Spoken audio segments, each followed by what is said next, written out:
பாலிஃபினால்ஸ்னா என்ன அப்படின்னா, நம்முடைய குடலுக்கு ரொம்ப பிடித்தமான ஒரு மைக்ரோநியூட்ரியன்ட். இந்த பாலிஃபினால்ஸ் எங்கே இருக்கும் அப்படின்னா, ஃப்ரூட்ஸ் அண்ட் வெஜிடபிள்ஸ். நீங்கள் நிறைய ஃப்ரூட்ஸ் அண்ட் வெஜிடபிள்ஸ் எடுத்துக்கிட்டீங்க அப்படின்னா உங்கள் உடலில் நிறைய பாலிஃபினால்ஸ் உண்டாகும். இந்த பாலிஃபினால்ஸ் ஏன் முக்கியம் அப்படின்னா, நம்ம உடலில் செல்லால் ஆனது. அந்த ஒவ்வொரு செல்லுலேயும் மைட்டோகாண்ட்ரியா இருக்கும். இந்த மைட்டோகாண்ட்ரியா தான் போலீஸ் ஃபோர்ஸ் ஆஃப் அவர் பாடி. நம்ம எதிர்ப்பு சக்தியை அதிகரிக்கணும்னு சொல்றோம் இல்லையா, அந்த எதிர்ப்பு சக்தியை கொடுக்கக்கூடியது இந்த மைட்டோகாண்ட்ரியா. அந்த மைட்டோகாண்ட்ரியாவை ப்ரொடெக்ட் பண்ணக்கூடியது தாங்க இந்த பாலிஃபினால்ஸ்.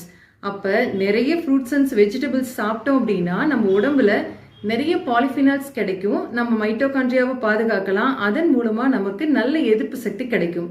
இன்னையிலிருந்து எல்லாருமே நிறைய ஜங்க் ஃபுட் சாப்பிட்றதை நிறுத்திட்டு நிறைய ஃப்ரூட்ஸ் அண்ட் வெஜிடபிள் எடுத்துக்கிட்டீங்க அப்படின்னா கண்டிப்பாக உங்களுடைய இம்யூனிட்டி அதிகமாகும்.